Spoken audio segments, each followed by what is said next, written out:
Good morning mga palangga. Yan o. Bagyo na naman. Bagyong Hana. Tingnan mo. Kagabi pa yan. Nakakatakot, diba?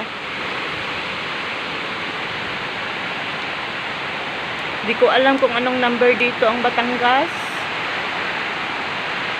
Kagabi pa yan eh. Dumuduyan ng bahay. Oh. Lampagan. Oh, dito sa amin yan. Oh, tingnan mo. Sana wala nang pasok. Kasi hindi mo maalam eh. Tingnan mo ang mga puno. Tapos bumabaha.